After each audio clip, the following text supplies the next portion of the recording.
The sun is shining. It's October now, ladies and gentlemen, and we are here today building an extension on the back of this house.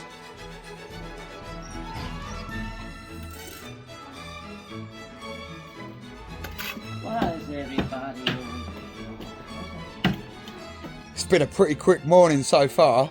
Me and Senior, Mr. Super Tinker here, come to give Tricky a hand today. We've got around this splash pretty quick. Well, Tinker has. I've been doing the muck. But yeah, we're getting around it now. That's the splash outside, all the way up. We've installed our periscopes and our air bricks as we go, sending the air underneath the floor to stop the damp. So we're all in there. So now what we've got to do is get the inside the same level as the outside. We've got 150mm cut to go all the way around the floor to get us the damp, and then we're all ready to go up and away. So there we go. That actually worked out a 160 cut through there, but it's still nice. It's all nice and level now, right the way round. And we've returned in here with a concrete block because this is going to be a bifold door, and you don't want this void here as you're walking in and out of your door. So what we like to do is fill this part full of solid concrete so then you don't get any of them issues. And the lads have also filled up this outside edge here now, look, with type 1 all the way around, so we haven't got any of that one leg down, one leg up stuff going on while we're building, which is an absolute bonus. Because as some of you know, I've had a really bad back recently, so to have level ground is lovely. So now it's time for me to get a mix on. There we go, there's my muck ready to roll. And also I've just set out my windows, so we've got 2 full height windows going in here, right the way up to the top of the extension, 2-1 high, 500mm wide. So what I've done is I've centered the wall, the outside wall, because it wants to look right. The windows have to look symmetrical from the outside. So we're 1 window here, 500mm, 1 window here, 500mm.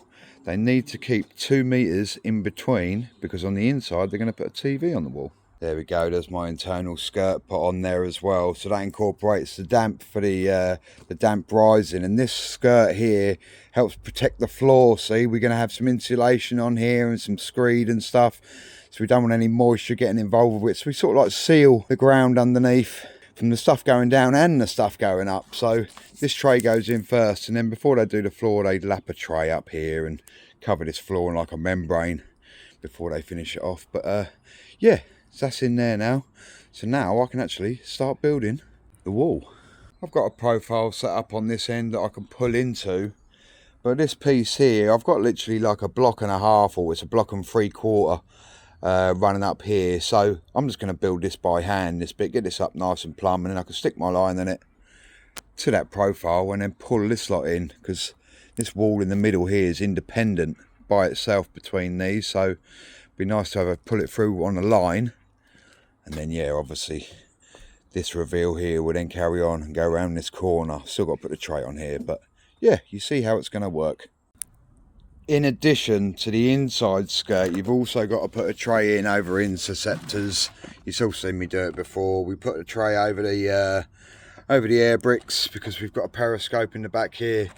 It sort of bridges the cavity. So by putting this tray on, it stops anything coming inwards from the outside brickwork, and if there is any moisture in the cavity for any reason whatsoever, hole in the roof or anything, the water will come down and get deflected out of the building.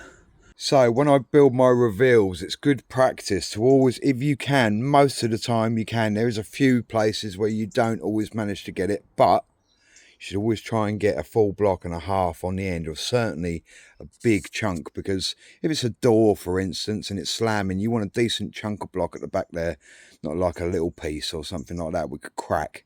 So yeah, I always try and keep big, strong pieces on the ends of every reveal. That way, it's sort of fail-safe. Right, so I've made a good start now. We've got our corner established there. We have our windows set out in this panel. This is the freestanding panel, as I said. Obviously, it's going to be backed up and insulated. That's where the TV's going. And then we've got, yeah, another 500 window there, full height. And again, on the back here, we've got all our ties in the correct positions. Our trays are all in.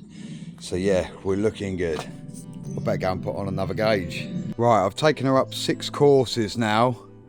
It's starting to get just a little bit wobbly. I don't know whether we're going to get any wind at all. So best thing, get round the other side, back it up. But before we back it up, we've got to insulate it. So that's exactly what I've done.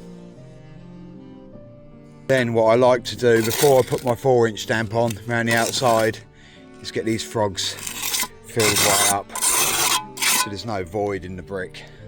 So there we go, we're all set up now to build the outside.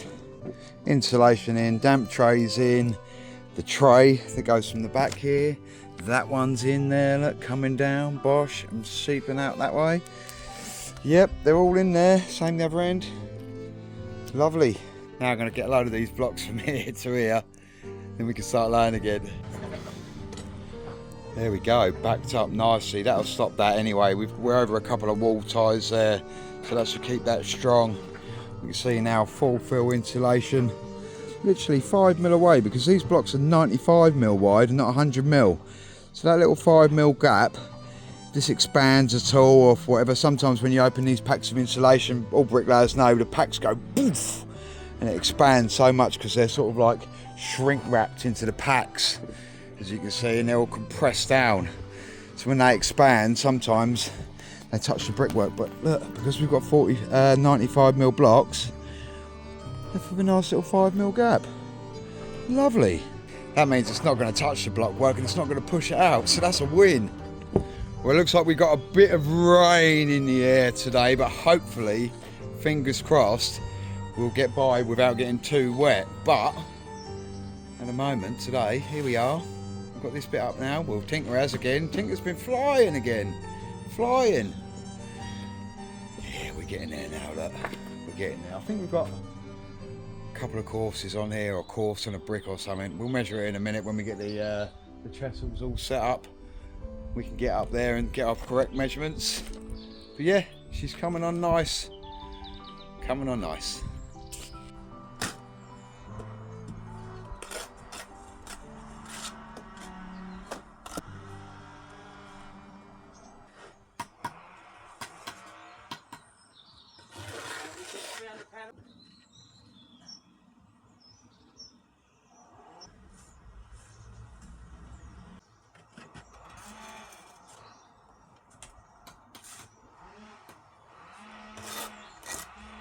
Right, so now we are 8 courses up, inside and out, all the way around. I'm going to let that go off now, and tomorrow I'm going to set up all of the lintel bearings. And now, guys and girls, we've got a delivery.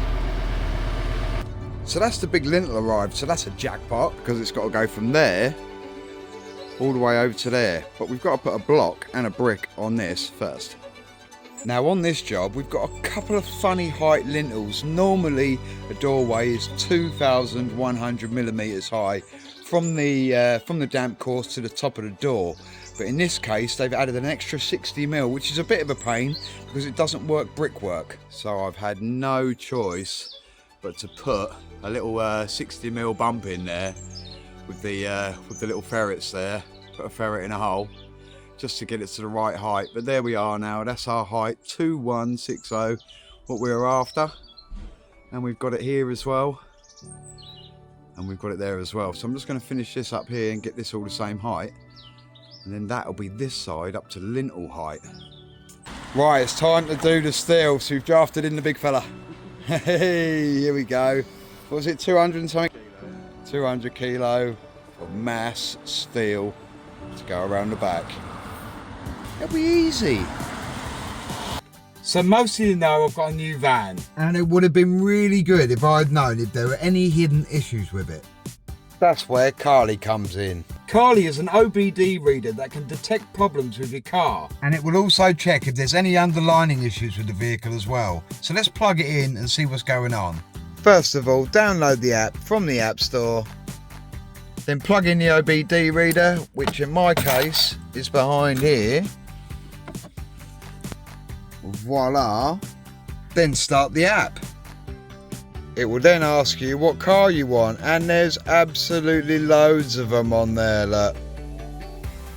I'm going all the way down to Renault. Then find your model, Renault Traffic, 2017, diesel, And there we go, it's found me van. Let's do a diagnostic. Continue.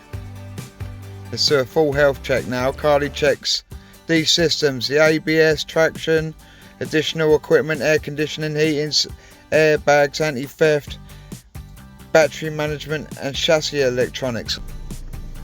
Check for issues. It's running its check now.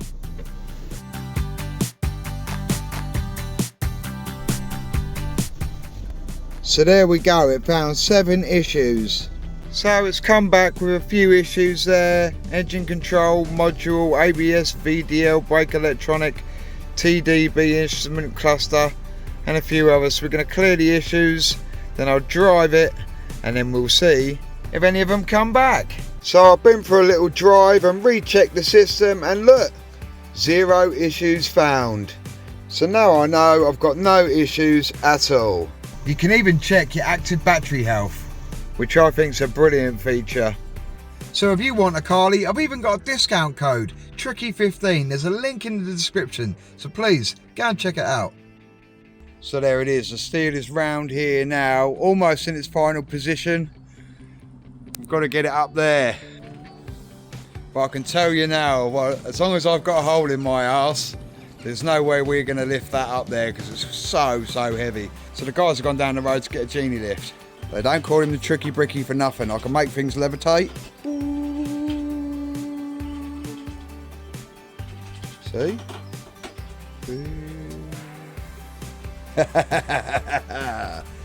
There we go, look, we're going up with the genie lift. So there's no way we were lifting that.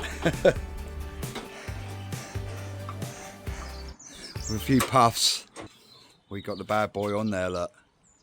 Look at that. Lovely old job. So there we go, all built, lintel on. Now that is the finished height all the way along this section here, but the parapet walls, this side and this side, are going to go up another couple of courses once the roof's on, but we're going to build them off of the roof.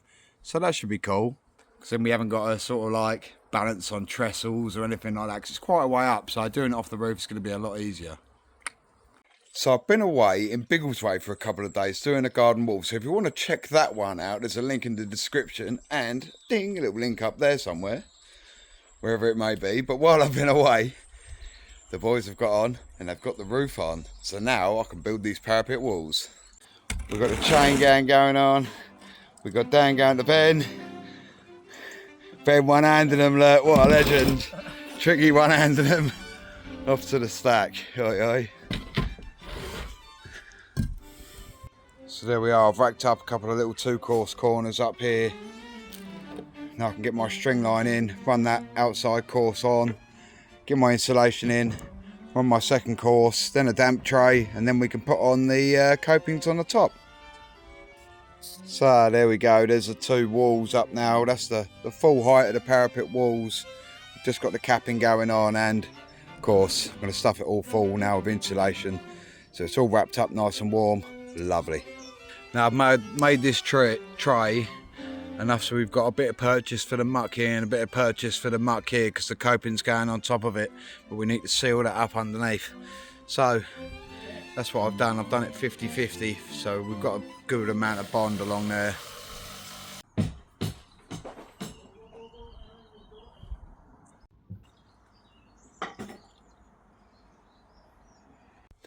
Lovely, that's all the copings on.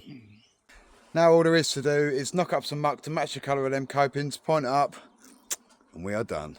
To get this muck the right colour, they give us these pots of like dye stuff, I think, for the mortar. So you just throw one of these in with your mix.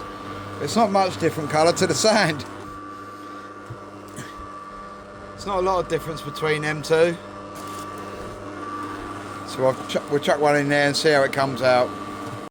You can see that gear in there now. I think once that dries out, that's going to look lovely. It's going to be pretty much the same colour as what these copings are. So that's good.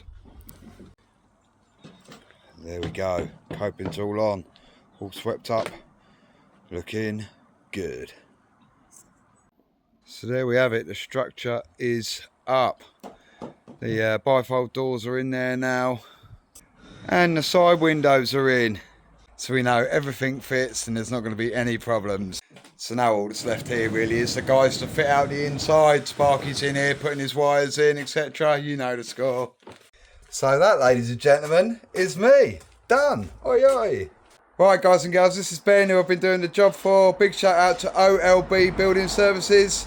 If you need anything doing, whereabouts are you based? South Mims. South Mims, guys and girls, you around that area, don't hesitate to contact OLB Services. Oi oi.